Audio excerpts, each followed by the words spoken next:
Vale, gracias a vosotros de otro día más por darme la oportunidad de haceros un webinar, en este caso, como has dicho, de Kuala Lumpur y de Corea. Vamos a empezar hoy por Kuala Lumpur, de nuevo lo vamos a hacer todo de seguido. La verdad que la parte de Kuala Lumpur será una parte, digamos, pequeña. Lógicamente, en Malasia tiene muchos lugares para poder visitar y demás, pero nosotros, o por lo menos lo más demandado en cuanto a turismo en Malasia es Kuala Lumpur. A la gente le gusta pasar aquí una estancia de 4 días, 3 noches, y lo suelen combinar, lógicamente, con otros destinos. Hay veces que lo combinan a lo mejor con un tour completo como por ejemplo el de Corea, con un tour a lo mejor como el de pues, como China o Japón o Tailandia. Y luego hay otros clientes que les gusta mucho hacer, digamos, pequeños city breaks, pequeñas estancias. Les gusta hacer a lo mejor una estancia de 4 días, 3 noches en Singapur, lo mismo en Malasia, es decir, en Kuala Lumpur, lo mismo en Bali, lo mismo en Bangkok o similar. Entonces, bueno, se puede armar de diferentes maneras, se puede hacer de distintas maneras. Nosotros, en este caso, será ese programa de 4 días y 3 noches en la parte de Kuala Lumpur. Y luego en la parte de Corea vamos a hacer un recorrido que van a ser, bueno, en nuestro itinerario, que son 6 días. No obstante, vamos a añadir más cosas porque sabemos que hay mucho más turismo que hacer en Corea. Vais a ver sitios tan interesantes como Busan, como la isla de Jeju y otras actividades que podemos hacer en Seúl. Así que si ya está funcionando todo bien y se ve en esta fotografía panorámica de Kuala Lumpur con las Torres Petronas de fondo, comenzamos con la presentación. Bueno, Malasia, como veis, es un país, es un estado, digamos, que está situado en el sudeste asiático también, como todos estos países, como Singapur. Bueno, aquí lo tenéis. Forma parte continental. De hecho, esto que vemos aquí al norte es Tailandia y al sur, aunque parece que está pegado al continente, realmente no lo es Singapur. Singapur se encuentra al sur. El resto está todo rodeado de mar. De hecho, esto forma parte del Océano Índico en la parte oeste y del Océano Pacífico en la parte este. De este estrecho de Malaca que vemos aquí, hablaremos un poquito más adelante de la importancia que tiene. También tenemos una parte de Malasia en la isla de Borneo, que es esta que tenemos aquí. Si os acordáis la semana pasada, cuando vimos el webinar de Bali, hablábamos de que Bali formaba parte de Indonesia y hay parte de Indonesia en la isla de Java, que es esta de aquí, la isla de Sumatra y la isla de Borneo. Pues bien, la isla de Borneo se la reparte en 3 países. Esta parte que veis aquí delimitada con esta línea, toda esta parte hacia el sur, es Indonesia. Toda esta parte que veis aquí al norte es Malasia y este país independiente, este independiente que veis aquí, es Brunei. Así que para que veáis que en la isla de Borneo también tenemos parte que llega desde, o sea, que tiene parte de Malasia. Igual que, por ejemplo, con Bali no tenemos ningún vuelo desde el continente americano que llegue directamente hasta Kuala Lumpur, con lo cual siempre vamos a tener que hacerlo con escalas. Podremos llegar desde Tokio, desde Dubái, bueno, ya ahí cada uno como mejor crea conveniente para llegar, en vuestro caso, desde Argentina hasta Kuala Lumpur. Sobre los trámites de inmigración, cada vez son más las nacionalidades de Latinoamérica que pueden entrar a Malasia sin necesidad de tener un visado previo, sino que lo pueden hacer a la llegada si se trata de una visa de turista. Esto siempre, y como ya sé que soy muy pesado y lo he dicho siempre en todos los webinars, hay que verificarlo con la embajada, consulado o ministerio de Exteriores correspondiente. Y ya sabéis que después de esta contingencia del COVID, se han suspendido muchas visas on arrival, así que siempre debemos revisar esto porque puede cambiar constantemente. Vamos a ver el mapa, aquí lo tenéis. Esta sería la parte que forma parte, o sea, lo que vemos aquí en el lado izquierdo es la parte del país de Malasia, que forma parte, que tenía al norte el límite de Tailandia y al sur Singapur, y estos dos territorios que veis aquí son los que forman parte de la isla de Borneo. El país en total se divide en 16 regiones o 16 estados y capitales federales.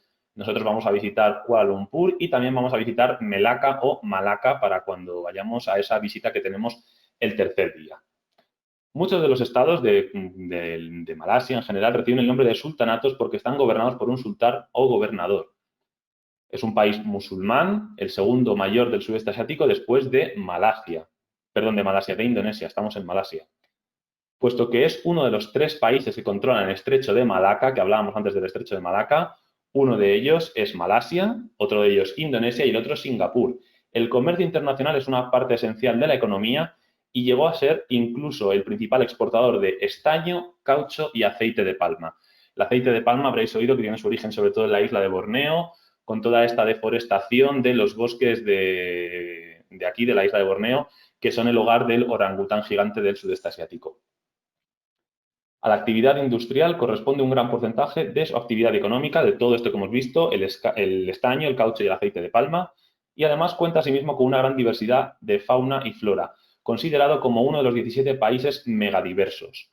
Lógicamente, hace unos años, digamos, teníamos un itinerario regular en Malasia, que era más días, era una semana de itinerario, que iba a, digamos, más parte de selva. Era un itinerario que mezclaba toda la parte natural, toda la parte de parques naturales, con la parte final de Kuala Lumpur, que lógicamente es una ciudad completamente distinta. ¿Qué pasa? Que digamos que no es un país tan conocido para muchos turistas. Me refiero, cuando el cliente a lo mejor viene por primera vez al sudeste asiático, o a lo mejor ya ha estado en Tailandia, o ha ido a Japón, o ha ido a China, cuando vienen a Malasia, realmente no piensan en Malasia voy a ver la selva, ¿no? Realmente eso sería para un turista con un, digamos, un perfil de un nivel, digamos, sociocultural mucho más alto o una persona, digamos, mucho más curiosa. Sin embargo, cuando pensamos en Malasia, lo que se nos viene a la mente es Kuala Lumpur y, lógicamente, las Torres Petronas. Hay mucho más aparte de esto. Lógicamente, pasa en muchísimos sitios. Cuando pensamos en Indonesia, pensamos en Bali. No pensamos en los dragones de Komodo, como dije el otro día, o en Yogyakarta, ¿de acuerdo? O sea, eso es para un turista, como digo, que ya está mucho más viajado, que se interesa mucho más por lo que va a visitar. No quiero decir con esto que los turistas nos interesen. Por supuesto que se interesan cuando van a hacer un itinerario que quieren, por ejemplo, viajar a Tailandia y tienen muy claro que quieren visitar Bangkok, Chiang Rai y Chiang Mai. Pero en este caso, en el caso de Malasia, lo que prima fundamentalmente es Kuala Lumpur. Es un itinerario que nosotros tenemos con operativa diaria, es decir, sale todos los días. Es un paquete siempre con servicios y con guía en español. Y bueno, pues no, como digo, no tenemos tanto flujo de turismo como para sacar una salida semanal o una salida mensual, porque además al ser un paquete de 4 días, 3 noches, es prácticamente súper sencillo que lo podamos acomodar. El costo, lógicamente, no se encarece mucho y siempre damos 2 categorías hoteleras que las veréis más adelante para poder facilitar al cliente que no pueda tener un presupuesto mucho más elevado el quedarse aquí en Kuala Lumpur. Además, nosotros ya sabéis que trabajamos casi siempre con hotelería 4 estrellas y 5 estrellas, salvo aquellos programas que tenemos que se llamen a tu alcance. Estoy hablando de Asia, ¿de acuerdo? En ese caso sí que utilizamos la hotelería 3 estrellas. En el caso de Kuala Lumpur, si algún cliente no tiene tanto presupuesto, aunque repito, no es caro, se puede cotizar, por supuesto, en categoría 3 estrellas, porque los hoteles no son malos. Los hoteles están bastante bien aquí en Kuala Lumpur. La ciudad más importante y capital de Malasia, aunque la sede del gobierno se encuentra en otro lugar que se llama Putrajaya, que se encuentra en la isla de Borneo. Una de las urbes más importantes y más grandes del mundo islámico, junto con El Cairo, Estambul, Karachi, que está en Pakistán, Bagdad, Teherán, Alejandría, La Meca, Casablanca o la más importante de todo el sudeste asiático, Yakarta, en Indonesia. Es una ciudad muy moderna, llena de oficinas, rascacielos y con una historia relativamente reciente. Todo se ha creado hace no muchos años, su independencia tiene menos de 80 años, con lo cual de ahí el que no solamente Kuala Lumpur, sino Malasia en general sea un país relativamente moderno. Mundialmente conocida Kuala Lumpur porque lo que encontramos aquí es lo que salta más a la vista en esta fotografía, que son las Torres Petronas. Actualmente los edificios gemelos más altos del mundo y anteriormente los edificios más altos del mundo de manera absoluta. Lógicamente, con todos los edificios que se han ido construyendo a lo largo de estos años, tipo Burj Khalifa, que lógicamente es el edificio más alto del mundo, la Torre de Shanghái y demás. Bueno, luego diré cuáles son los edificios más altos del mundo y las Torres Petronas en su día también lo fueron. La ciudad de Kuala Lumpur se encuentra situada al sur de la península de Malaca, en el valle de Klang y rodeada de las montañas Tiwasawa y Gombak. También atraviesan 2 ríos importantes la ciudad, es una ciudad con mucha humedad. Aquí el clima va a ser muy parecido al de Singapur, que vimos la semana pasada, un clima ecuatorial. Esto también se debe porque tiene el mar, es decir, el mar lo que hace es que crezca la humedad y además la ciudad está atravesada por 2 ríos. El río que da nombre a una de las montañas que dije antes, Gombak, y el otro es el Klang.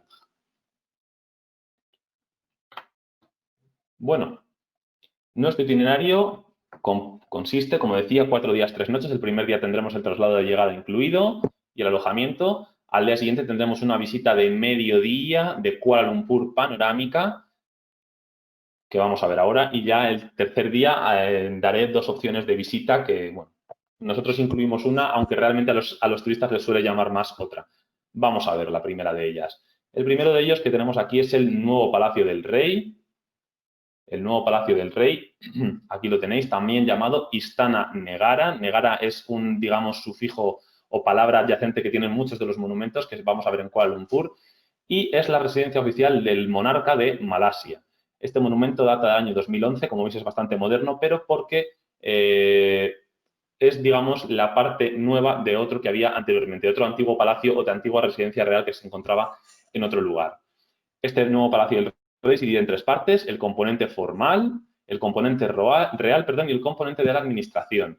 El componente formal es donde se recibe a las visitas, donde se recibe a todos los, digamos, políticos y demás de diferentes países.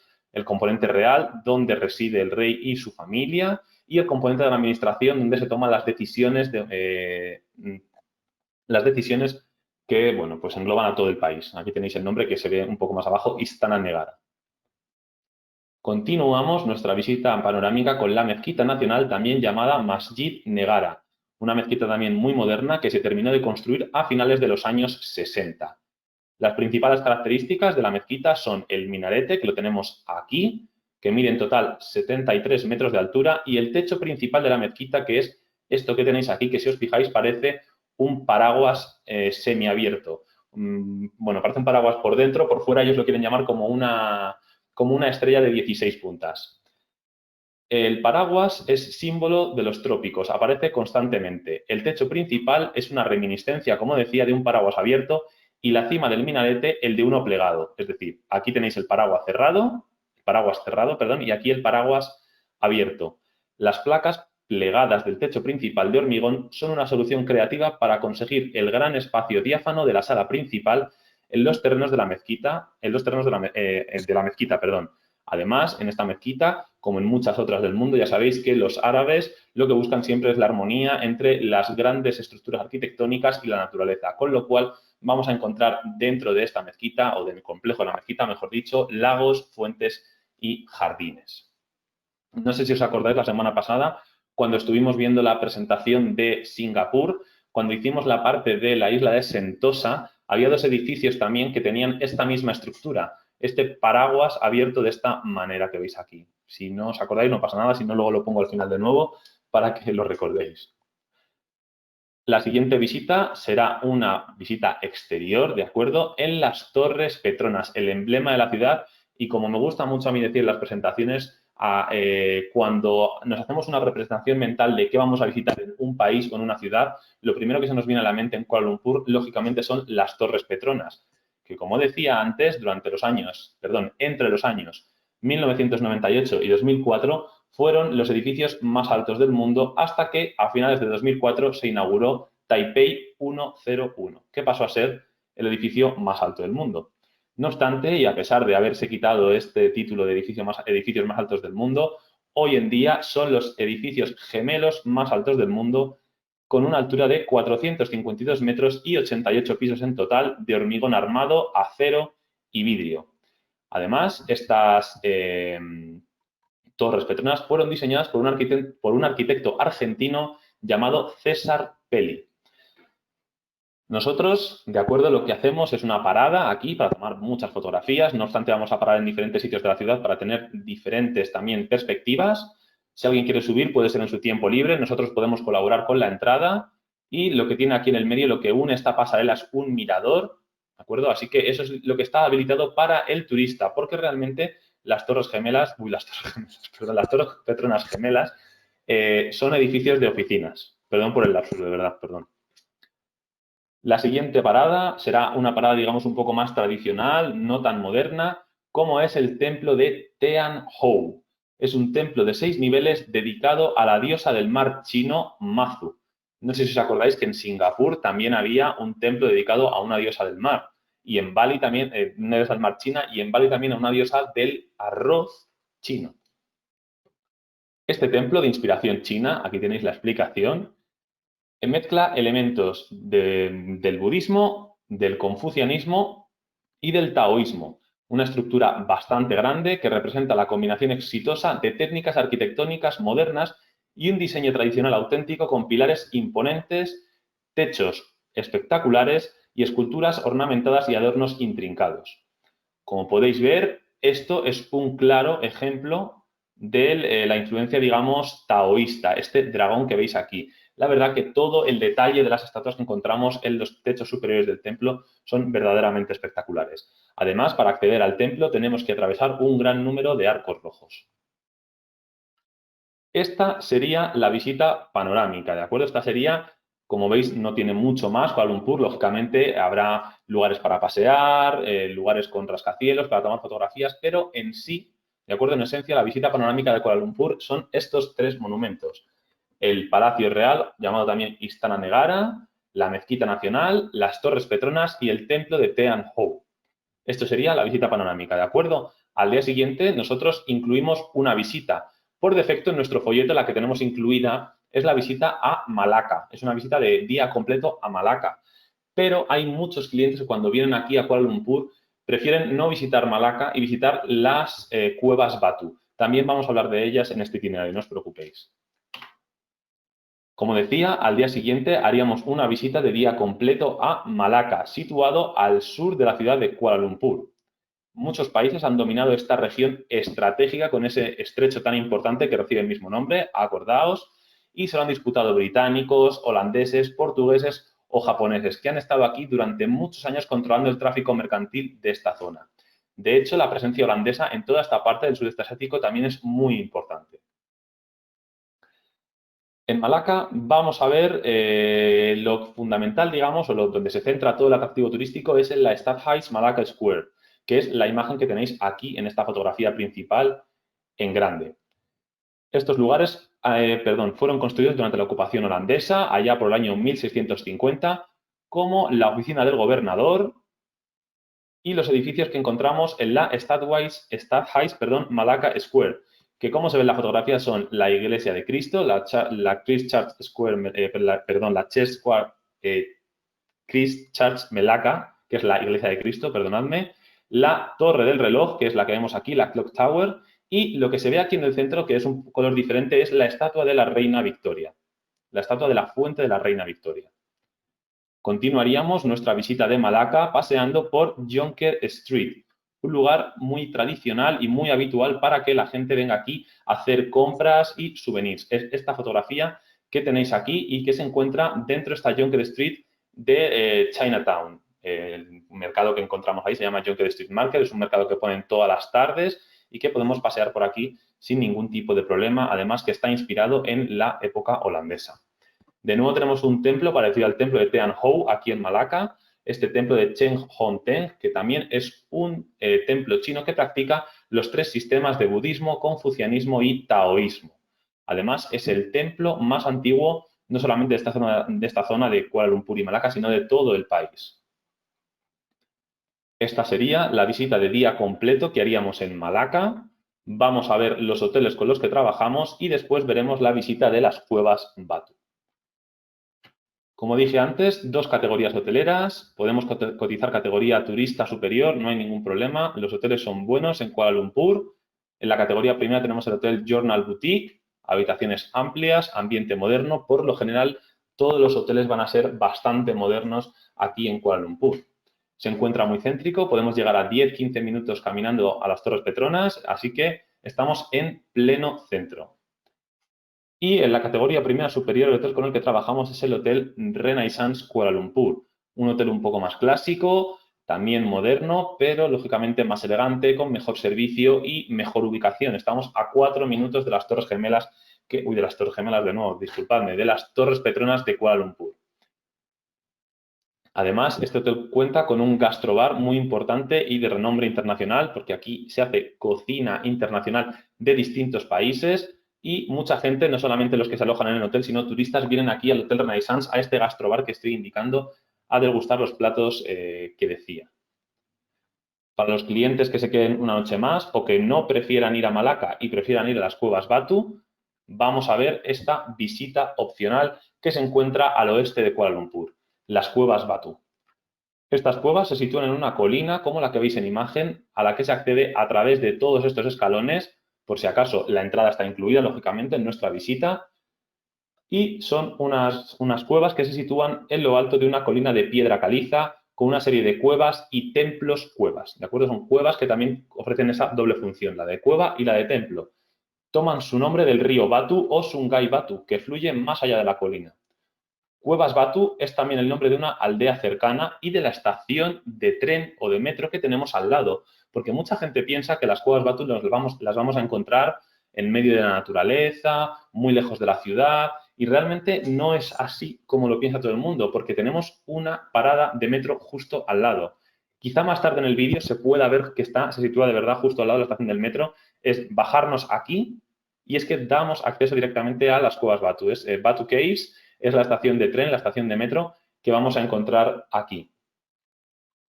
Además, la cueva, una de las cuevas Batu, es uno de los santuarios hindúes más populares fuera de la India y está dedicado al dios Murugan. Es el punto focal de la festividad hindú Thaipusam en Malasia. Aquí tenéis otra fotografía para que podáis ver el exterior, los pequeños mausoleos hindúes y una gran estatua, que es la que veíamos en la imagen anterior, de color dorado de 10 pisos de altura, esta que tenéis aquí. Y aquí tenéis todo el detalle, todo el colorido muy característico de la religión hinduista que podemos ver en estas cuevas Batu y en los diferentes santuarios que encontramos en sus alrededores. Además, aquí, en estas mismas cuevas Batu, hay muchos monos que se encuentran al aire libre, acostumbrados a los turistas. Aquí no hay tanta regulación en el sentido, como veíamos, por ejemplo, en el bosque de Alas Kedaton en Bali, que el objetivo principal son los monos. Aquí realmente son un componente más de las cuevas Batu. Acerca de los consejos prácticos, en Kuala Lumpur el clima es ecuatorial, no hay estaciones diferenciadas, ¿de acuerdo? Estamos muy cerca de la línea del Ecuador, prácticamente un poco al norte de ella. Acordaos que Singapur también tenía este mismo clima, un clima ecuatorial, y vamos a encontrar temperaturas elevadas con mucha humedad y muchas lluvias durante todo el año. Abril y mayo serían los meses más calurosos y noviembre, diciembre y enero los meses con más humedad.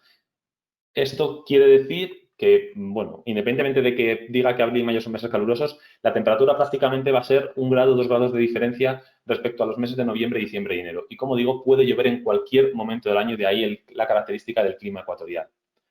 La moneda nacional es el ringgit malasio, aquí tenéis la equivalencia, podemos llevar euros o dólares, tanto aquí como en Corea, y cambiar siempre en casas de cambio locales o en hoteles, aunque lo más recomendable es en el aeropuerto a la llegada porque es donde mejor cambio nos van a dar. En las casas de cambio y en los hoteles siempre se van a quedar una pequeña comisión, a diferencia de en el aeropuerto. A pesar de todo esto, que siempre recomendamos, que quizás sea más recomendable llevar dinero en efectivo para dejar propinas o para pagar algún gasto directo, la gran mayoría de los lugares acepta pago con tarjeta de crédito. Si estamos hablando del gasto medio por día, en cuanto al tema de la comida, si queremos comer en la calle, en uno de los puestos más tradicionales, nos puede costar unos 5 dólares. Si queremos comer en un restaurante medio, un restaurante, como siempre digo, normal y corriente, una entrada a compartir para 2 personas con un plato por persona, estamos hablando en torno a los 10-12 dólares. Es muchísimo más barato que Singapur. Sobre el tema de la propina, también, a diferencia de Singapur, y disculpadme que compare mucho con Singapur, pero realmente mucha gente lo hace. Mucha gente equipara a Kuala Lumpur con Singapur y no tienen nada que ver la una con la otra. Kuala Lumpur es mucho más barata. De hecho, en Kuala Lumpur las propinas no están incluidas, pero sí son recomendables, porque aquí sí que son un complemento del sueldo, tanto de guías como de chóferes, como de maleteros o meseros. Así que podemos dejar a nuestro criterio lo que queramos. No hay establecido ningún tipo de propina estipulada para estos servicios, con lo cual podemos dejar lo que queramos. Siempre en restaurantes o bares se suele recomendar, o lo más habitual es dejar entre un 9 y un 10% del total de la cuenta. Sobre la vestimenta, nosotros somos turistas, a pesar de que estemos en un país musulmán, podemos vestir como queramos. A la hora de acceder a algún lugar sagrado, lógicamente deberemos cubrir hombros y piernas, ya lo sabéis, eso de todos los webinars que hemos hecho. Así que lo más recomendable, al estar en un país con un clima tan caluroso, va a ser llevar un pañuelo o llevar un fular o algo similar para simplemente taparnos y cuando salgamos nos lo quitamos porque va a hacer mucho calor. Lo más recomendable, utilizar ropa holgada, ropa de algodón, holgada, no ceñida, porque vamos a pasar mucho calor y aunque estemos caminando por la calle y nosotros sintamos que hay aire, la humedad es tremenda y nos vamos a poner a sudar, ya os lo digo yo. Al ser un país con muchas lluvias, también lo más recomendable, llevar siempre a mano un paraguas, un chubasquero o algo impermeable. Sobre la gastronomía que vamos a encontrar aquí en Kuala Lumpur, podemos hablar primero del nasi lemak, que significa literalmente arroz en crema. Quizá el plato nacional de Malasia, compuesto por arroz meloso, hortalizas, ternera y frutos secos. El satay, que lo hemos visto en Singapur y lo hemos visto en Bali, son esta carne o estos pinchos a la parrilla que se sirven con una salsa picante muy típica llamada ketupat, que es esto que vemos aquí, y que se suelen acompañar de hortalizas. Esto es lo más típico para comer en la calle, ¿de acuerdo?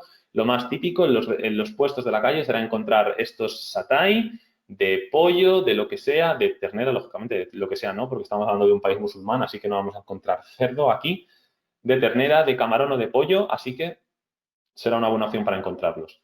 El cuy son pastelitos dulces muy comunes, para tomarlos a media mañana, sobre todo por los malayos, y que se suelen hacer a base de frutas. Y esto que veis aquí abajo, digamos que es una cadena de restaurantes muy típica aquí en Malasia, que es el Ramly Burger. Es un McDonald's, un Burger King, pero de aquí, con originario de Malasia. Es una cadena de hamburguesas locales, muy famosa y habitual comer en ellas. Las hamburguesas tradicionales o las más típicas llevan la carne de ternera, la tortilla francesa u omelette, aquí lo llamamos tortilla francesa, perdón, el queso y una salsa picante como la que veis en la imagen. Yo sé que a lo mejor venimos al sudeste asiático y no estamos acostumbrados a comer una hamburguesa, no estamos pensando en comernos una hamburguesa, pero quizás sea lo más recomendable, lo más tradicional, lo más típico. Dicho esto, llegamos al final de nuestra presentación de Kuala Lumpur. Habéis visto que ha sido breve, son 4 días, 3 noches, tampoco hay mucho más que contar, así que os voy a dejar un vídeo y preparaos porque llegamos con la de Corea del Sur, que tiene mucho más que contar.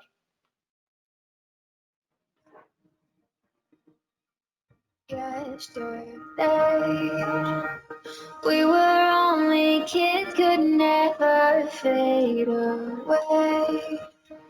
Running through the wind and pouring rain. Streets at the dark, burning bright. We don't talk anymore. What are we fighting for? I went away. You're sideways. We were always running out of time. Don't say we didn't try. Don't say we could ever be the same. So we didn't try. We're not who we used to be. Don't say you wanted me.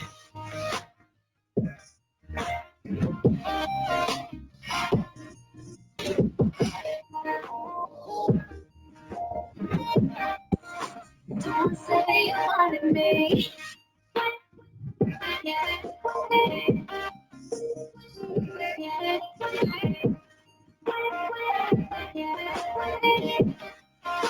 Don't say you wanted me. Seasons change. I kept getting colder, breathing shades of gray. You were climbing higher, you'd say.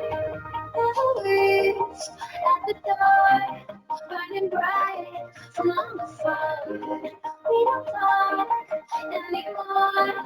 What are we fighting for? I went away. You went sideways. We were always running out of time. Don't say we didn't try. Don't say we could ever be the same. So we didn't try. We're not who we used to be. Don't say you wanted me.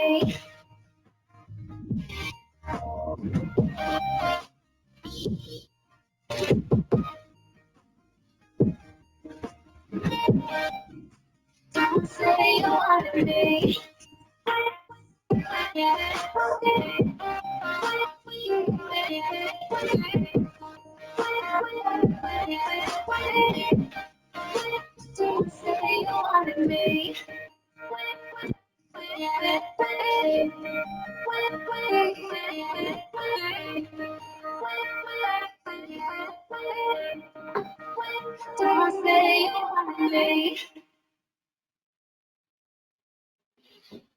Y hasta aquí la presentación de Malasia. Por si acaso, que se me olvidó antes comentarlo, el precio de la entrada a las Torres Petronas, al mirador, digamos, para ver toda la vista panorámica de la ciudad, son $30 aproximadamente por adulto. Dicho esto, vamos a comenzar con Corea del Sur. Un inciso antes también que lo decía, mucha gente quiere combinar también Kuala Lumpur con Singapur. Y hay un tren muy famoso, más allá del tren también se puede hacer por coche, ir desde Kuala Lumpur hasta Singapur, pero realmente el trayecto es largo. Lo más recomendable es tomar el avión porque son 50 minutos tiempo en el aire del avión, así que sería lo más rápido. No obstante, si tenéis algún cliente que desea hacerlo en coche o que desea hacerlo en tren, pues bueno, se puede hacer, pero que sepa que va a tardar mucho más. Comenzamos con el próximo destino, que es Corea del Sur, y estoy segurísimo de que os va a gustar mucho este destino. A mí, por lo menos, me encantó. Nuestro itinerario va a comenzar por Seúl, capital del país. Hablaremos algunas características acerca de ella. Corea del Sur, límite fronterizo terrestre, nada más que tiene a Corea del Norte, que forman entre ellos dos la península de Corea. Yo creo que son más que conocidas las diferencias abismales entre estos dos países. Corea del Sur, un país súper desarrollado, uno de los países más desarrollados del mundo, y Corea del Norte, que bueno, ahí está un poco, digamos, con toda esa privacidad que tiene su líder, este país, que bueno, no tiene, como digo, nada que ver. El resto del país está rodeado completamente de agua, el mar de Japón al noreste y el mar de la China Oriental al sur. Todo ello forma parte del Océano Pacífico. Además, Japón es uno de los países más cercanos que tiene aquí y China, por supuesto. Para llegar al aeropuerto internacional de Incheon, podemos hacerlo desde San Francisco. Es el único vuelo directo que tenemos desde el continente americano. Si no, lo podremos combinar con otro país, como por ejemplo Japón. En ese caso podemos llegar desde Tokio, desde Osaka, desde muchos destinos. No obstante, Corea del Sur no es un país que tampoco la gente lo tome como para hacer única y exclusivamente este destino. Corea del Sur, mucha gente lo suele combinar con China o lo suele combinar con Japón, por ejemplo. También con Tailandia. Nosotros tenemos las 3 posibles combinaciones en nuestro folleto. Creo que a Corea debemos dedicarle, aunque nosotros tengamos un itinerario de 6 días, debemos dedicarle unos 8. Creo que es lo más recomendable. 9 si somos un poco, como digo yo, freaks. Pero ahí lo dejo. Para combinar Japón y Corea, pues ya estamos hablando de por lo menos 15 o 20 días. Así que tengámoslo en cuenta. Hay otro aeropuerto también aquí en Seúl, más allá del aeropuerto de Incheon con código IATA IC, I de Italia, C de casa, N de Navarra. Está el aeropuerto llamado Gimpo, que se encuentra un poco más al norte de la ciudad. Y el aeropuerto Gimpo también, nosotros coordinamos vuelos, pero al estar más alejado tiene un suplemento. No obstante, no suelen ser muchos los vuelos que llegan a Gimpo, salvo que vayamos a ir a Japón o que vayamos a ir a China. ¿Vale? Porque el aeropuerto de Gimpo opera principalmente vuelos de cabotaje y vuelos internacionales a países cercanos, pero con una frecuencia muy, muy, muy bajita. Así que solamente para que lo sepáis, el aeropuerto Incheon, el incluido, y el Gimpo, el que tiene suplemento. Bueno, sobre la historia de Corea, lógicamente encontramos aquí vestigios arqueológicos desde el Paleolítico. Lógicamente, aquí el tema del Paleolítico no es algo que se estudie tan arduamente como lo que podemos encontrar en toda la parte de Europa, toda la parte del viejo continente, que es lo más conocido. Si queremos hablar un poco acerca de la historia de Corea, vamos a hablar de una historia muy turbulenta, con muchas guerras, invasiones chinas, japonesas, que lo vamos a ver además en sus monumentos, que ya veréis que muchos de ellos han sido destruidos, muchos templos y demás han sido destruidos y con el paso de los años se han ido reconstruyendo poco a poco. Desde el establecimiento de la República Moderna en el año 1948, Corea del Sur luchó con las secuelas de los conflictos bélicos anteriores, como la ocupación japonesa, que tuvo lugar entre el año 1910 y el año 1945, y la famosa guerra civil, la Guerra de Corea, que tuvo lugar entre el año 50 y el año 53. y las décadas de, por supuesto, los gobiernos autoritarios. Mientras que el gobierno adoptó oficialmente una democracia de estilo occidental desde la fundación de la República de Corea, los procesos de elección presidencial sufrieron grandes irregularidades. No fue hasta 1987 cuando tuvieron lugar las primeras elecciones justas y directas, por lo que desde entonces el país es considerado una democracia multipartidista. Sobre los trámites de inmigración, nos pasa un poco lo mismo que en Kuala Lumpur, que cada vez son más los países de Latinoamérica que no necesitan visado para entrar en Corea, que simplemente a la llegada con una visa de turista podemos tramitarlo sin ningún problema y podemos acceder al país sin ningún problema. No obstante, consultamos siempre con la embajada, consulado o ministerio de Exteriores correspondiente. Corea del Sur es un país que llama muchísimo la atención del turista latinoamericano. Quizá en una primera instancia el latinoamericano le llame más Tailandia o le llame más Japón. Estamos hablando de Asia, ¿de acuerdo? De Asia, todo lo que viene siendo el lejano oriente, el lejanísimo oriente, casi Oceanía. Quizás estamos hablando como decía, Tailandia, quizás estamos hablando de Japón, pero en los últimos años este país, Corea del Sur, llama muchísimo la atención a todo el latinoamericano y de hecho nuestras ventas se han aumentado muchísimo. Lo vais a ver porque tiene, además de lugares históricos con muchísimos años de antigüedad, ciudades muy modernas, es un país muy moderno, sobre todo Seúl y Busan, las dos principales ciudades del país son impresionantes. Vamos a comenzar hablando de la bandera de Corea del Sur, que recibe el nombre de Taegeuki. Y vamos a decir las diferentes características de esta Taegeuki.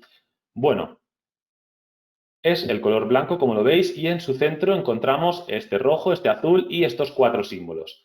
Bien, el rojo es el yang, que significa luz y calor, y el azul es el yin, que representa la oscuridad y el frío. Los símbolos que rodean a la Taegeuki son 4 de los Taeguks, que simbolizan cielo, agua, fuego y tierra. Y el fondo blanco significa paz. Los Taeguk, que de ahí el nombre de Taeguki, son los esquemas básicos de las llamadas formas o pomses, así lo llaman los coreanos, que son secuencias de los movimientos que simulan el combate entre el practicante de un arte marcial coreano tradicional como el taekwondo o el tangsudo, perdón. Entonces, estos 4 símbolos, estos 4 taeuks, derivan de los movimientos, como digo, que se realizan a la hora de la que el atacante hace los 4, digamos, principales movimientos del taekwondo. Esta es la historia de la bandera de Corea del Sur. Nuestro recorrido, como ya os dije, será un recorrido de 6 días.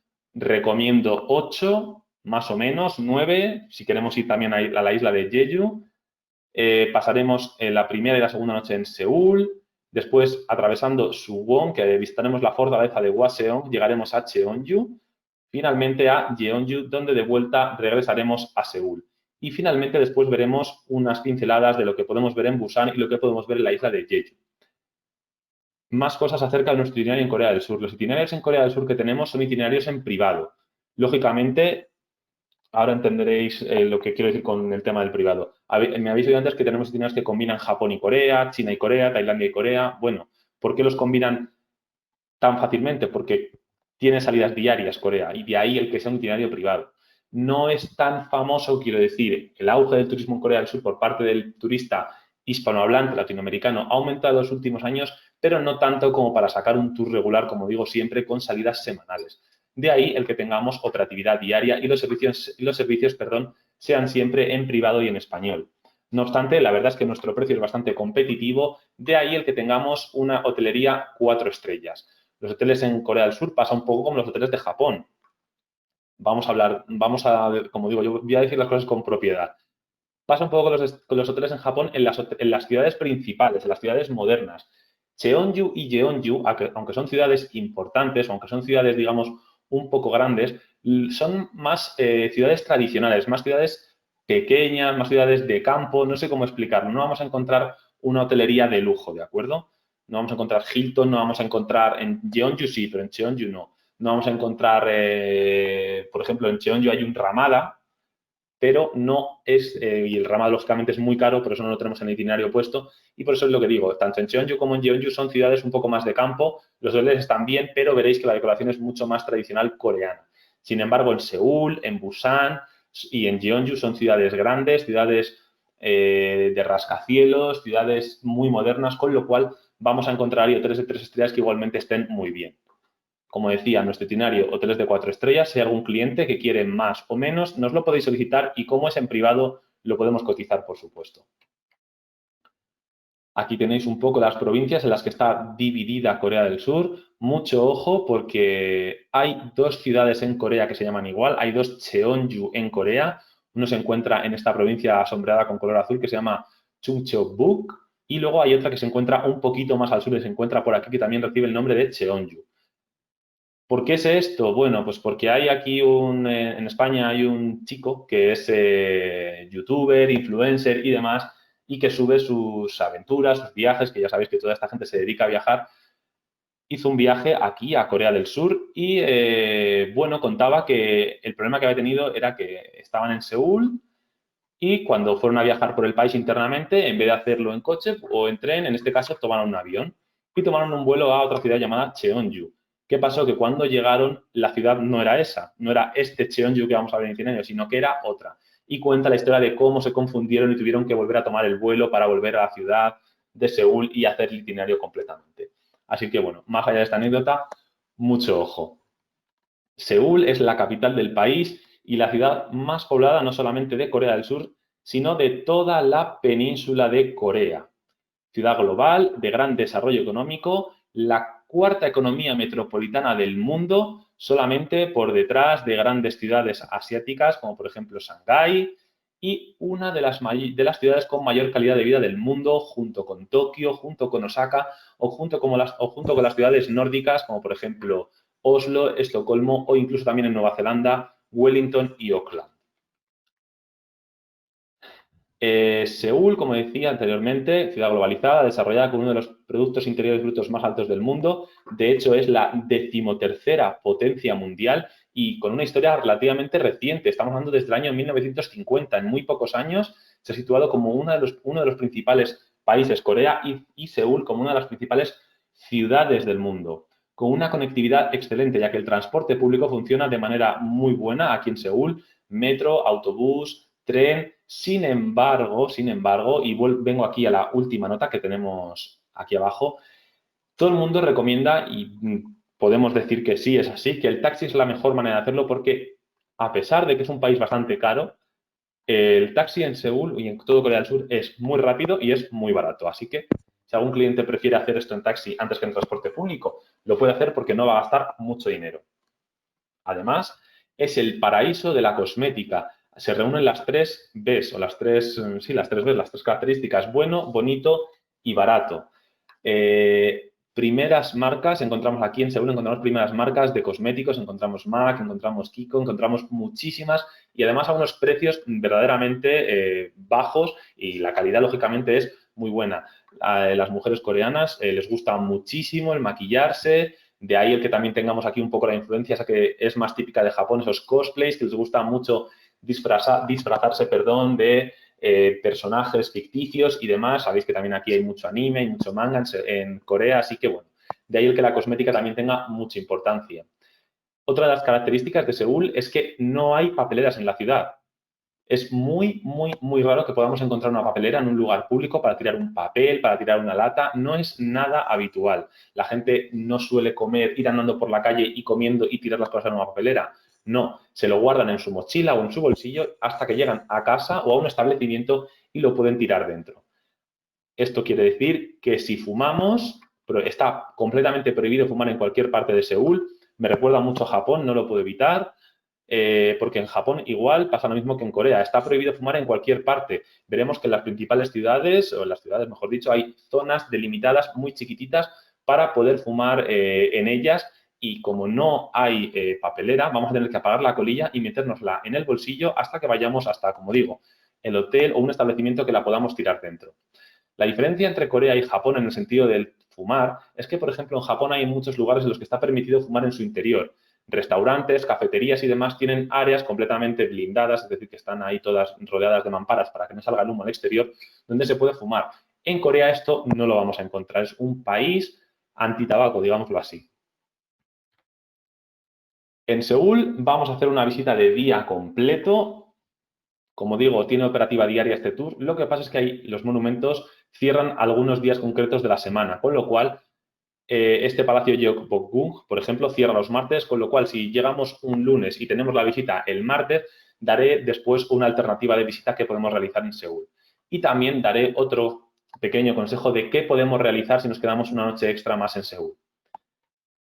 Este palacio de Gyeongbokgung, que es el primero que vamos a visitar, bueno, como siempre, todos los servicios en español, incluyendo todas las entradas. Es uno de los 5 palacios de la dinastía Joseon. Muchas dinastías, los Joseon, la Silla, bueno, los voy a ir nombrando. Acordaos que la semana pasada yo os lo dije, que cuando llegásemos a Corea vamos a tener nombres complicados. Pues será así, veremos muchas dinastías, pero bueno, intentaré ser lo más claro y conciso posible. Este palacio de Gyeongbokgung es el más grande y representativo de la ciudad, reconstruido en el siglo XIX tras las invasiones japonesas. La gran mayoría de los monumentos y templos de Corea del Sur destacan por ser grandes construcciones de madera con motivos rojos y verdes sobre todo. Esto no quiere decir que no haya otros colores. Se encuentran en muy buen estado de conservación y es porque el gobierno ha impulsado esto. Veréis que también hay muchos lugares que son Patrimonio de la Humanidad por la UNESCO en Corea del Sur. Y lo que decía de la importancia del gobierno es que el gobierno, con el paso de los años, como decía, habéis visto que comentaba anteriormente que muchos, las invasiones chinas, las invasiones japonesas, incluso los mongoles han pasado por aquí y han arrasado con muchísimos de los monumentos, con lo cual el gobierno, después de conseguir la independencia, ha ido promoviendo y fomentando el turismo en Corea, lo que ha hecho que todos los edificios se vayan reconstruyendo y que tengan añadidos, pero siempre conservando su, digamos, estructura original. En cuanto al tema de los colores que decía anteriormente aquí, que sobre todo el rojo y el verde, hay una característica, un nombre que recibe, que se llama dancheon, que es una coloración decorativa de Corea tradicional pintada en edificios en edificios civiles y en templos o lugares religiosos de madera sobre todo. Encontramos, se basa en 5 colores el dancheon, ¿de acuerdo? Son 5, el primero de ellos el azul, que quiere, ¿cómo lo explico? Digamos que son las partes de los edificios que dan a este punto cardinal están o suelen estar básicamente decoradas o tener algún motivo de este color. El azul lo encontramos al este, el blanco al oeste, el rojo al sur, el negro al norte y el amarillo en el centro. Así que, como veis, combinan todos estos colores que decía, este dancheon, esa combinación coreana de colores para los edificios civiles y para los templos religiosos. También visitaremos el templo de Hokyesa. El templo de Hokyesa es el principal templo de la orden de Yogye del budismo coreano, núcleo del budismo zen en Corea, y que más allá de este primer edificio, que es el que vemos aquí, en su interior encontramos otras disposiciones, como por ejemplo una pagoda de 7 plantas, y en el propio templo Hokyesa, la pagoda y todo el complejo se siguen realizando actualmente muchísimos eventos, ceremonias y ritos religiosos.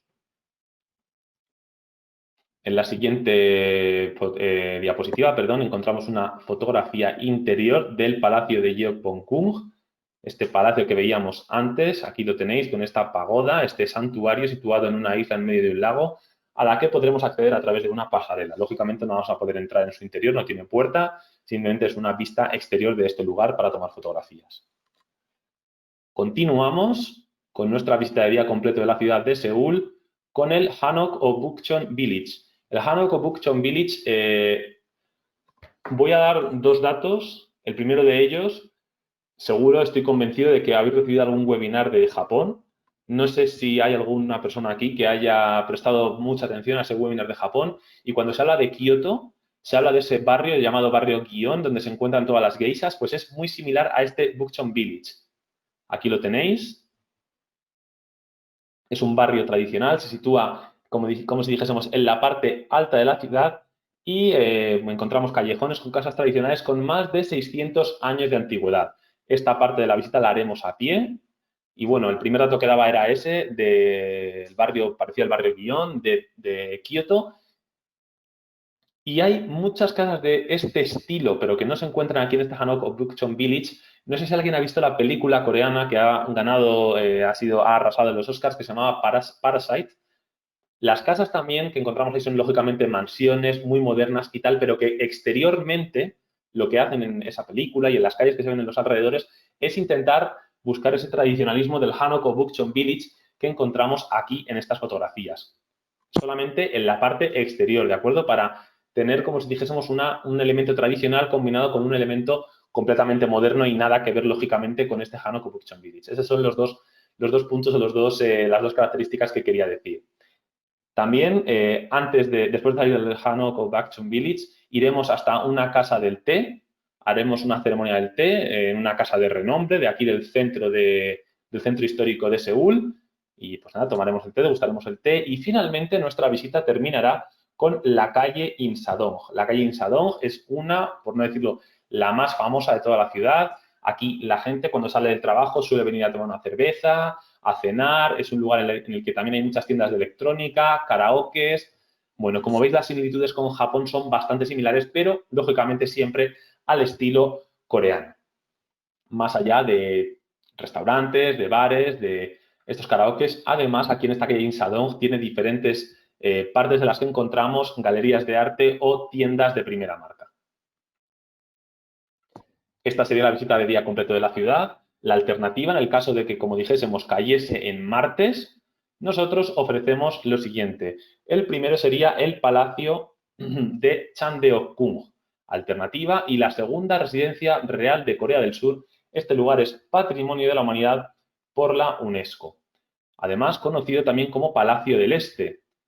También aquí dentro del Palacio de Chapdeongung es un gran complejo, digamos, se encuentra un jardín llamado Bugwin, este que tenéis aquí. Este jardín, cuando he hecho la presentación de Corea y lo he estudiado un poquito, este jardín es un poco, digamos, el coronavirus, ya sabéis, nos ha traído que el aforo en los lugares está limitando y demás, pues en el jardín secreto, en este Bugwin, parecía que ya estaba aplicado desde hace muchísimos años, porque desde que se abrió para su visita, para facilitar su visita, el aforo siempre está controladísimo. Si no recuerdo mal, solamente pueden entrar dentro 60 personas. Así que, como bien dice, en este Bugwin, en este jardín secreto, lo que buscan es la tranquilidad, la paz y la armonía, con árboles centenarios y con un pequeño lago en el centro. Con lo cual, como el aforo siempre va a estar limitado, sí que vamos a poder encontrar aquí esa tranquilidad y ese, digamos, no sé cómo decirlo, ese zen coreano.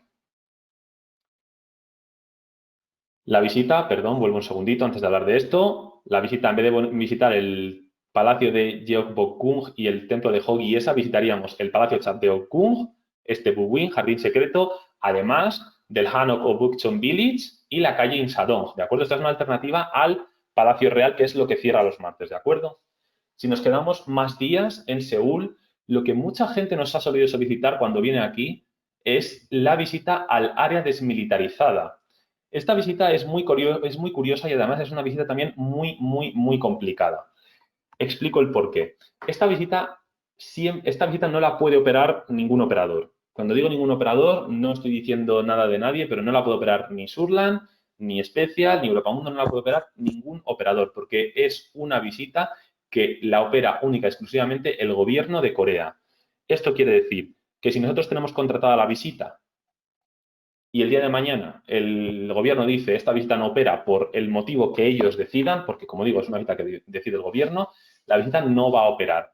No os preocupéis que no nos vamos a quedar con el dinero de los clientes, lógicamente lo vamos a reembolsar, pero para que lo sepáis, que si dicen que no opera, no opera. Y aquí son cuestiones meramente políticas. Tanto es esto que no vamos a poder hacer esta visita en español bajo ningún concepto, no se permiten guías ni nada de eso, y tenemos que ser muy obedientes. Esto, por favor, si algún cliente os lo pregunta, se lo tenéis que decir, tenemos que ser muy obedientes. No podemos hablar, salvo que nos digan podéis hablar, sobre todo cuando estemos pasando el tema fronterizo para ver la zona desmilitarizada, que como veis se encuentra aquí en la parte, el paralelo 38, la división entre Corea del Norte y Corea del Sur. No hacer fotografías salvo que ellos nos lo pidan, porque si hacemos una fotografía, que ellos nos lo pidan, que ellos nos lo autoricen, perdón, si hacemos una fotografía sin autorización y nos pillan, va a venir alguien y nos va a avisar una única vez y nos va a decir que por favor borremos la fotografía y nos va a hacer borrarla delante de ellos. Si hacemos una segunda fotografía sin su permiso, nos agarran y nos echan, nos llevan de nuevo a la frontera y nos tenemos que ir por nuestra cuenta. Muy importante, ¿de acuerdo? De hecho, esta visita ni siquiera nosotros podemos colaborar con un servicio de el traslado a la parte donde ya se pasan todos los trámites migratorios y demás. No hace falta ningún visado especial para entrar a Corea del Norte, no os preocupéis por eso, ¿de acuerdo? Con la copia del pasaporte, para nosotros, y que los clientes lleven el pasaporte con la vigencia suficiente a la hora de la visita es suficiente. Pero ni siquiera nosotros podemos colaborar con el traslado aquí, porque esta visita sale de un hotel. Nosotros con lo que podemos colaborar es con el traslado desde el hotel que tenemos en serie hasta un hotel que se llama President, a ver si lo tengo por aquí apuntado, si no recuerdo mal. Correcto. Hasta el Hotel President. Y en el Hotel President ya nos recoge un vehículo del gobierno, a nosotros y a los pasajeros que están apuntados, y nos llevan a este lugar para comenzar con la visita. La vuelta podemos hacerla exactamente igual. Nos dejan en el Hotel President y nosotros podemos colaborar con la vuelta en taxi o en coche privado. Lógicamente, un coche privado cuesta mucho más que un billete de metro o un billete de taxi. Por eso, nosotros lo que solemos recomendar a los clientes para abaratar un poquito el costo de la excursión es que hagamos esto, que hagamos que nos vayamos por nuestra cuenta en taxi o en metro, que sería lo más fácil. Si queremos ir en metro por probarlo, nosotros igualmente podemos colaborar con los billetes de metro. Así que no os preocupéis. Cuando lleguemos, vamos a proceder con el control de seguridad de los pasaportes, seguidos de una breve introducción en el campamento de las Naciones Unidas. Vamos a visitar el Observatorio Dora y la estación de tren de Dorasan, el Parque Imjigak, el Memorial, el Puente de la Libertad y la Campana de la Unificación.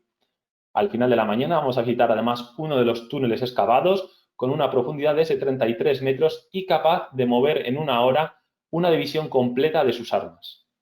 El almuerzo también estará incluido. Así que, para todos aquellos interesados un poco de historia de la división de Corea del Norte y Corea del Sur, creemos que esta visita suele ser muy interesante. Dicho esto, también que se me olvidaba, esta visita no opera los días festivos ni coreanos ni tampoco estadounidenses. Muy importante que lo sepáis. Así que un 4 de julio no va a operar esta visita. El hotel con el que trabajamos en Seúl, categoría única, como decía, 4 estrellas, el Aventure Hotel Yongo, muy cerca de la calle Insadong. Yo creo que es la mejor elección que hemos podido hacer en cuanto a este hotel, porque es sencillo. Ojo, también muy importante que no lo había comentado, habitaciones de los hoteles van a ser pequeñas, no van a ser habitaciones grandes, pero habitaciones elegantes. Los hoteles suelen tener buena categoría. Y bueno, pues aquí tenéis este hotel, Aventure Hotel Yongo, situado muy cerquita de la calle Insadong para poder salir a cenar, para poder salir a pasear y a comprar souvenirs. Ya comenzamos nuestro itinerario por Corea y nuestra primera parada va a ser Suwon. En Suwon vamos a visitar la fortaleza de Hwaseong. Esta fortaleza de Hwaseong no solamente es un elemento, como veis aquí, que es como salta a la vista, que es solo esto y demás. No, se consta de muchos otros monumentos. Esta fortaleza de Hwaseong es una de las mayores estructuras militares de todo el país, construida en honor al príncipe Sado, y mezcla los estilos orientales y los occidentales, porque además aquí encontramos una arquitectura diferente a la de cualquier castillo coreano. Vamos a ver algunas de las diferentes disposiciones o lugares que forman parte de esta fortaleza de Hwaseong. Bueno, perdón, vuelvo a la fotografía anterior. Aquí tenemos una de ellas que es el Hwangmun. Aquí lo tenéis y aquí tenéis el mejor detalle. El Hwangmun, caminando junto al arroyo de Suwon, que veis aquí que sale el agua por aquí, llegamos a una de las puertas más pintorescas de la ciudad, construida sobre el arroyo que atraviesa la fortaleza de Hwaseong. En la parte inferior encontramos 7 compuertas de pequeño tamaño por las que pasa el agua, mientras que en la parte superior se eleva una estructura pintada en los tradicionales colores rojo, negro y verde. Este lugar está considerado como uno de los 8 paisajes más espléndidos de toda la ciudad y sin duda uno de los puntos más singulares en el interior de toda la fortaleza. Otro de los lugares que encontramos es el Hwaseomun. El Hwaseomun es la puerta oeste de la ciudad, mucho más sencilla, mucho más pequeña que la anterior, de ahí el que tenga solamente un arco en vez de 7. Y bueno, está construida en piedra y tiene un pabellón cubierto cuyo interior, que es este de aquí, se puede entrar, pero bueno, como veis, interior entre comillas porque se encuentra completamente al aire libre. Y también encontramos aquí en esta fortaleza de Hwaseong el palacio, yo creo, el más importante dentro de toda la fortaleza, que es el palacio, y a ver si lo pronuncio bien, Hwaseong Haengu. Este palacio, que significa refugio en donde el rey descansaba, es el mayor de los lugares de retiro de los reyes de las dinastías Joseon, que habíamos visto antes, conocido por haberse celebrado una espléndida fiesta con motivo del 60 cumpleaños de la madre del rey Jeonjo. Podremos ver además los guardias que custodian este lugar con los trajes tradicionales de la Guardia Real de Joseon. Los distintos pabellones del complejo se mantienen tal y como eran cuando construyeron, es decir, que aquí, por suerte, no llegaron las invasiones ni japonesas ni chinas y vamos a ver todo tal y como era. Finalmente llegamos a Cheonju a pasar la noche. Es una ciudad de paso, aunque también es capital de provincia. Ciudad histórica donde se dice que se creó el libro Jikji, un documento budista coreano. Y por supuesto os voy a decir lo que es un Jikji, porque a pesar de que me lo contaron en su día y demás, las cosas se olvidan y hay que documentarse bien para poder dar estos webinars. Jik-Jik, cuyo título completo traducido es La antología realizada por el monje Bae-Yun de las enseñanzas de los sumos sacerdotes sobre la identificación del espíritu de Buda mediante la práctica de Seon. Este Jik-Jik fue impreso en el año 1377 y es el libro más antiguo existente impreso con letras de metal móviles. Este sería el Jik-Jik. Otra curiosidad sobre Cheonju sería que, bueno, en nuestro tiempo libre, cuando lleguemos, si lo deseamos, podremos dar un paseo por el mercado de Yukigeori para ver la vida local. Este mercado de Yukigeori es el mercado más grande de la ciudad. Encontraremos pescados, carnes y productos frescos, además de una selección de artículos de hogar y trucos especiales. No obstante, el mercado de pescado más grande y más importante de todo Corea se encuentra en Busan y no os preocupéis que os voy a hablar luego un poco de él. Como veis, la mejor manera de movernos aquí, a pesar de que tiene una red de líneas de autobús muy extensa, es el taxi, lo más barato, lo más rápido. En Corea, como decía, los taxis no son nada caros. Y encontramos aquí un típico licor coreano, la especialidad local que se llama Cheonju Daechusul. Este licor también se le llama Takju, que significa licor sin refinar fermentado a partir de granos. Pertenecía a la misma familia que el popular makgeolli y su primo el dongdonggu, elaborado cuidadosamente con azufaifa, arroz glutinoso, levadura, malta, agujas de pino y agua de manantial extraída de un lecho rocoso subterráneo. Esta bebida alcohólica tiene un toque dulce con un regusto amargo y tiene un porcentaje de alcohol del 26%. Así que con tomarnos yo creo que un par de chupitos es suficiente. Como decía, llegaríamos a Cheonju a dormir. El hotel con el que trabajamos es el Gran Plaza. Aquí lo tenéis. Este hotel, digamos, es un puntito un poco inferior al Aventure Hotel Yongo y digamos, el más flojito, el más básico y sencillo de todos es el que encontraremos en Jeonju, pero de nuevo es que estos hoteles vamos a venir prácticamente a dormir, porque en Corea tenemos muchas visitas y el itinerario es muy condensado. El hotel además tiene muy buena ubicación, con lo cual si decidimos irnos a este mercado simplemente por conocer un poco la vida local, el mercado, como decía, donde se encuentran los pescados y las carnes, es la mejor opción porque se encuentra muy, muy céntrico. Al día siguiente nos vamos a ir hasta Jeonju, pero vamos a hacer un montón de visitas.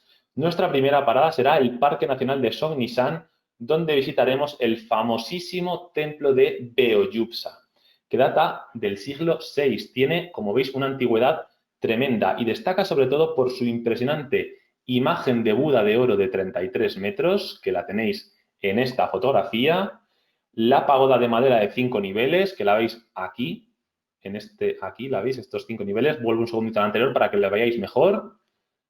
Aquí lo tenéis. Y una olla de acero enorme que se utilizaba antiguamente para alimentar a los 3.000 monjes que aquí vivían. Vuelvo a la fotografía donde se ve la imagen de Buda. Como curiosidades de este templo de Beoyupsa, más allá de que se encuentra en el Parque Nacional de Songnisan y que data del siglo VI, es, por supuesto, la estatua de bronce, es Patrimonio de la Humanidad por la UNESCO y es el principal templo de la Orden de Jogye de todo Corea.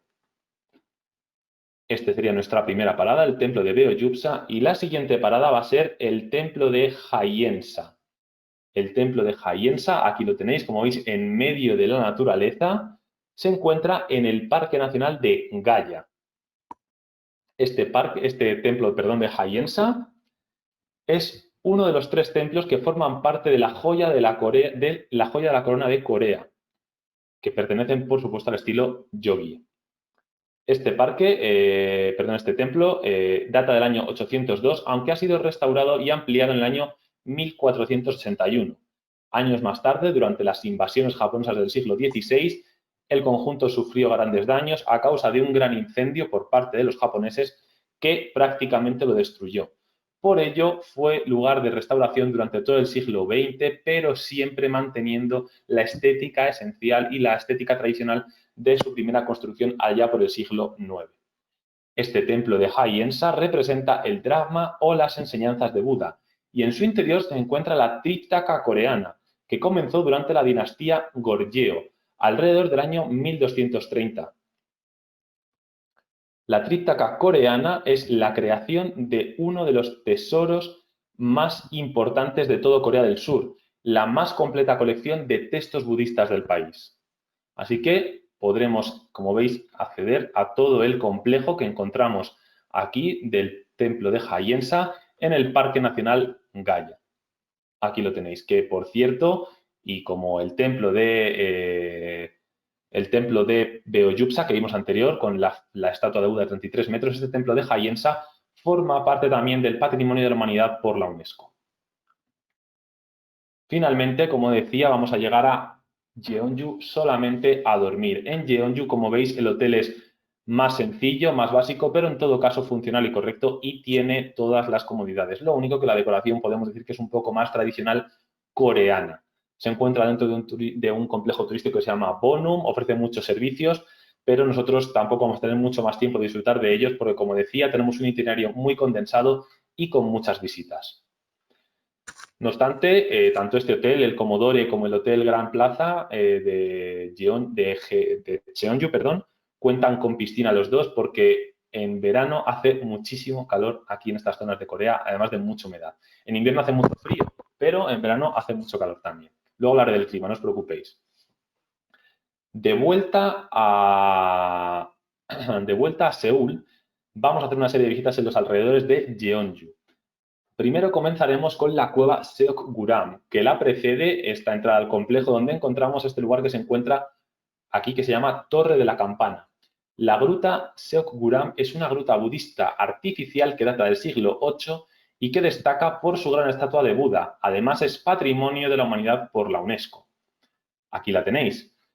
Lo que llama la atención de este lugar es que la cueva, como decía, no es natural, sino que es artificial, es decir, que no se parece a las cuevas que se encuentran, como por ejemplo la del Buda de Leshan en China o también las que encontramos en la India. Aquí la cueva Seokguram es artificial porque es verdaderamente complicado, o era verdaderamente complicado, labrar la montaña coreana, habitualmente formada de granito duro, a diferencia de las cuevas, como decía, de la India o de China. De esta manera aquí decidieron construir decidieron construir esta cueva artificial apilando piedra sobre piedra.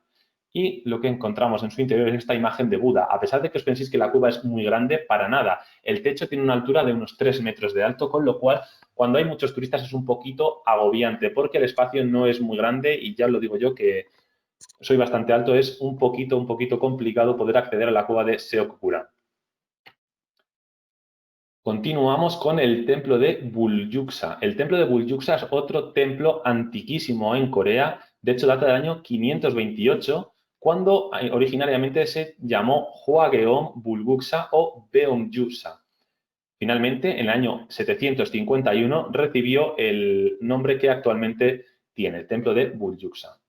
Además, al igual que otros templos que hemos visto, debido a las invasiones japonesas, sufrió serios daños y ha ido reformándose poco a poco. De hecho, el gobierno coreano en el año 1969, mediante un comité de restauración, le dio importancia a esta obra arquitectónica para seguir reformándolo y pasó a albergar muchísimos de los llamados tesoros coreanos. Cuando hablamos de tesoros coreanos no nos estamos refiriendo a tesoros como monedas o como joyas, ¿de acuerdo?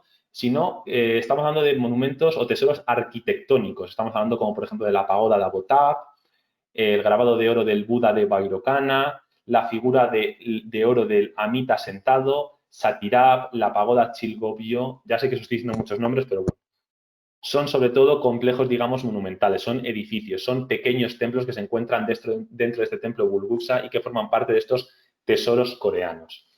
Además, este templo de Bulguksa es Patrimonio de la Humanidad por la UNESCO. Finalmente, antes de volver a Seúl, haremos un par de visitas. La primera será al Parque de los Túmulos, donde daremos un paseo en el que encontramos las 23 tumbas soberanas de otro de los reinos o dinastías que habitaron Corea del Sur, la dinastía de los Sillas. Visitaremos también la Torre de Chamseodoang, o también llamada la Torre del Caballo Celestial, que data del siglo VII. Como digo, paseo, daremos una visita a pie y tomaremos al final de la tarde el tren bala coreano, que se recibe el nombre de K de kilo, T de Tailandia, X de xilófono. KTX es el nombre del tren bala coreano y nosotros lo incluimos en nuestro itinerario para volver a Seúl en clase turista. Otros destinos importantes en Corea, por supuestísimo, Busan, la segunda ciudad más importante de todo el país, que se encuentra al sureste. Se rodea completamente de montañas y sobre todo la gente viene aquí a disfrutar de las playas, aunque hay un templo aquí en Busan que es una verdadera maravilla. De hecho, el puerto de Busan es el más importante de todo el país. ¿Cosas que podemos hacer en Busan? Pues, por ejemplo, podemos ir a visitar las playas que os decía antes. Encontramos la playa de Gwangwali, perdón por el nombre, la playa de Gwangwali es una playa de ambiente juvenil que se encuentra al lado y que recibe el nombre del segundo puente más largo de Corea, el puente de Gwangang. Aquí en la playa de Gwangwali es donde encontramos a todos los adolescentes, la gente viene a divertirse, viene a jugar y demás. Y luego la playa más famosa es la playa de Haeundae. En la playa de Haeundae se encuentran hoteles de lujo y es una playa muy familiar, es donde vienen las familias a pasar sus vacaciones, cuando vienen de la parte norte, de la zona de Seúl y demás, o incluso del propio Busan, vienen aquí a descansar y a disfrutar. Otro de los lugares que recomendamos visitar en Busan sería el templo de Haedong Yonggumsa. Como veis, de nuevo, los nombres un poquito complicados. La entrada a este templo budista es completamente gratuita y abre desde las 5 de la mañana hasta que se pone el sol. El acceso al templo está por encima del nivel del mar, lo que quiere decir que vamos a tener que bajar 108 escalones para acceder a él, todos ellos adornados con linternas de piedra para llegar al propio templo. En un punto, en la bajada, el camino se bifurca, uno para entrar dentro del acceso del templo, que es todo lo que veis aquí, y el otro seguirá hacia la derecha, seguiremos bajando y llegaremos a un mirador, que es desde el que se ha tomado esta fotografía que veis aquí, en el que encontramos una pequeña estatua de Buda dorada, esta, y la fotografía panorámica del templo que está completamente bañado por el agua del mar, como veis aquí. Este templo, además, fue reconstruido en el año 1970 por lo mismo que explicamos anteriormente de las invasiones. Y finalmente, otro lugar que podemos visitar aquí en Busan sería el mercado de Halgachi. El Halgachi Fields Market es el mercado de pescado principal de todo el país. Aquí vamos a encontrar muchas tiendas, muchos puestos de pescados, de mariscos, que todos deben de llegar vivos. Aquí, lógicamente, también hay, digamos, una especie de lonja, no sé si me explico, sino que los dueños de los puestos compran el pescado al precio que mejor ellos creen y el pescado siempre tiene que llegar vivo. Es un poco una equivalencia al tsukiji japonés, la lonja que encontramos en Tokio, por ejemplo.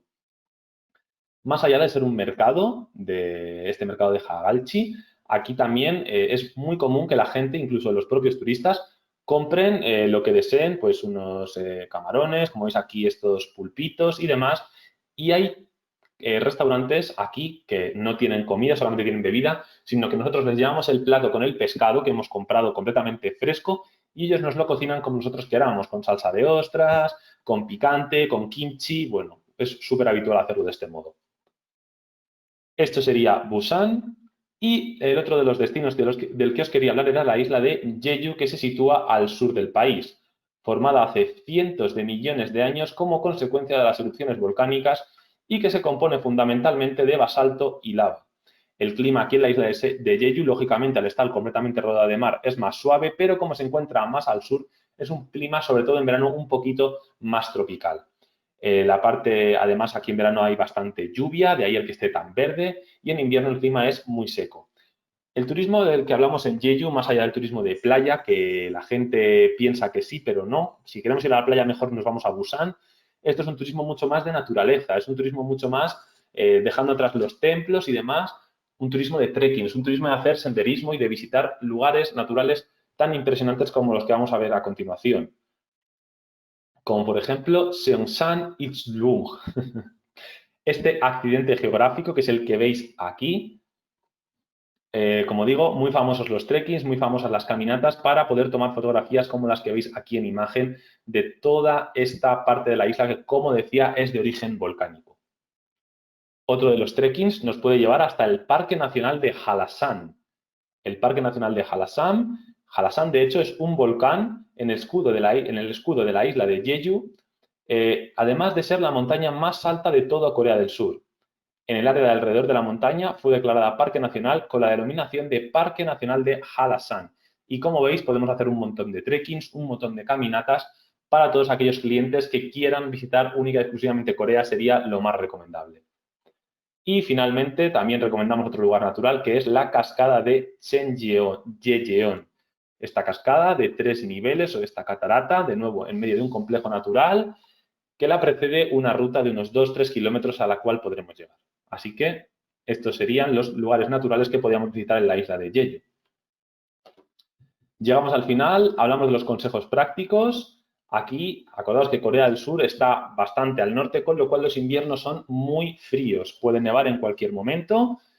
Primavera, invierno, es decir, los meses de noviembre, diciembre, enero y febrero suelen ser bastante fríos. Si alguien quiere viajar, lo puede hacer, pero que sepa que hará frío. Si no, otoño, primavera y verano serían los mejores meses para viajar. Desde marzo y hasta octubre, noviembre serían buenos meses. No obstante, tened en cuenta lo que dije antes, los veranos son bastante húmedos, bastante calurosos y demás, pero podemos viajar en cualquier época del año. La moneda nacional es el won surcoreano y aquí sí que para cambiar dinero lo mejor serían las casas de cambio locales o los hoteles. Y la propina no es costumbre en Corea, ¿de acuerdo? En algún restaurante puede ser que ya venga incluida en la cuenta, pero incluso a los guías, incluso a los chófers, no es habitual dejarles propina porque el gobierno o los ministerios suelen pagar bastante bien estos salarios de la gente que se dedica al turismo. Sobre el gasto medio por persona en comer en Corea, por ejemplo, la cerveza coreana son $3.50, lo que nos suele costar. La comida en un restaurante básico, un restaurante muy, muy básico, que es muy habitual y de verdad muchísima gente come así en Corea, es muy tradicional el tema del menú del día, que son unos $7 por persona. Y si ya comemos en un restaurante más estándar, un restaurante un poquito más elegante, como siempre, con una entrada a compartir y un plato por persona, estamos hablando de unos $17. Vestimenta, es un país súper occidentalizado, podemos vestir como queramos, solamente deberemos adecuar la vestimenta a la época a la que viajemos y, como siempre, a la hora de entrar a los lugares sagrados, seguramente no podemos entrar ni en tirantes, ni en shorts o pantalones excesivamente cortos o minifaldas. Gastronomía coreana, el kimchi, yo creo que es lo más conocido internacionalmente, una preparación fermentada que como ingrediente básico tiene la col china. Existen otras recetas en las que se utilizan ingredientes como rábanos o pepinos, entre otros vegetales, que son acompañados comúnmente de pimiento, chile rojo molido, ajos, cebollas u otras combinaciones, depende de la zona geográfica de Corea en la que nos encontremos. El bibimbap, que lo tenemos aquí abajo, es un cuenco de arroz con vegetales y carne encima. Al momento de comerlo, se deben de revolver todos los ingredientes y agregarles un aceite de sésamo y una pasta de pimiento rojo picante, que es lo que tenéis aquí a la derecha. Además, es muy habitual servirlo junto con un platito de sopa. El jajangmyeon son fideos gruesos de trigos cubiertos con una salsa hecha de chanhuang, que es como parecido a la ostra, la salsa de ostras china, carne y verdura en dados, aunque a veces también lleva mariscos. El gongguk es sopa coreana elaborada cociendo varios cortes de la ternera durante mucho tiempo o bien con el hueso, según el método o la parte geográfica de Corea en la que nos encontremos. Este caldo suele ser muy lechoso y se suele acompañar del kimchi y el arroz. El jjim es un plato que todo lo que lleva está completamente hecho al vapor, diferentes verduras, cortes del pollo y se suele acompañar de sésamo y chile. Y el namul es un plato coreano de verduras condimentadas. Como otras características o datos de interés de Corea del Sur, las telenovelas coreanas yo creo que han llegado a muchísimas partes, no solamente de Latinoamérica, aquí en Europa, en España por lo menos han llegado. Son un verdadero fenómeno. Yo me acuerdo anteriormente cuando las telenovelas que llegaban aquí eran lógicamente las colombianas, las telenovelas de todo Sudamérica, de todo el mercado latinoamericano, pasaron a las turcas y ahora están las series, los dramas coreanos, creo que tienen el nombre de K-drama. Y por supuesto también K-pop. Esto es algo que llama muchísimo la atención porque la gente piensa que la música que tienen en Corea solo es en Corea. Pues bien, hubo un concierto de, bueno, aquí tenéis algunos de los grupos más importantes, BTS o EXO, son estos dos grupos de los jóvenes coreanos, aunque realmente el más conocido internacionalmente es Blackpink, este grupo formado por 4 chicas coreanas que hubo un concierto aquí en Madrid a finales del año 2019 que tuvieron que realizarlo en 2 días porque las entradas se vendieron al momento. Su música es muy famosa en todo el mundo, han llegado a hacer colaboraciones con Dua Lipa, con Selena Gómez y es muy conocido internacionalmente. De hecho, han ganado varios premios de música internacional a pesar de que todas sus canciones son en coreano. Finalmente, llegamos al final de la presentación. Vamos a ver un pequeño vídeo de Seúl, Busan y Jeju con música K-pop de fondo.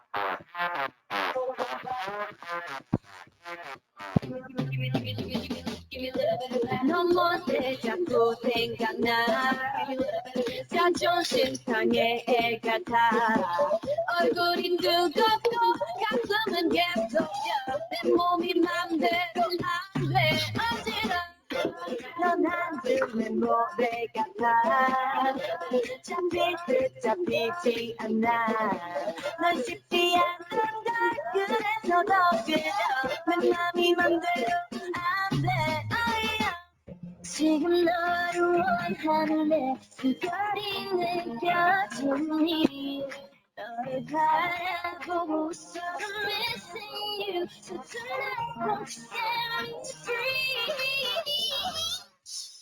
Baby 날 터질 것처럼 만나줘 그만 생각해 거친 날처럼 키스해서 내가 너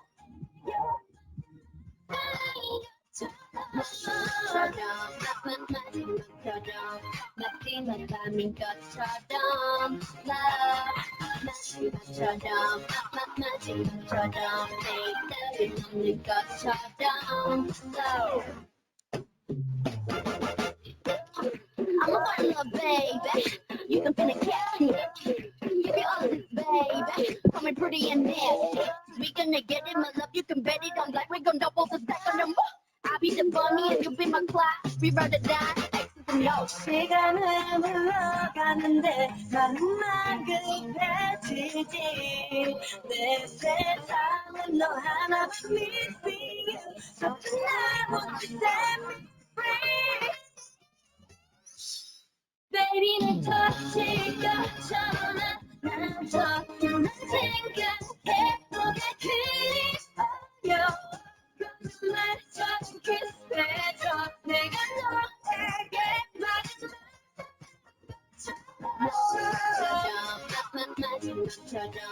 마지막 밤인 것처럼 마지막처럼 마지막처럼 내일 없는 것처럼 So free 새로운 시작이야 절대 뒤돌아보진 않을 거니까 날 너에게 던지면 너는 날 꼭 잡아서 세상은 우리 거지 못할 테니까 Taking your Baby 날 터질 것처럼 만나줘 그만 생각해 뭐가 그리워요 날 키스해서 내가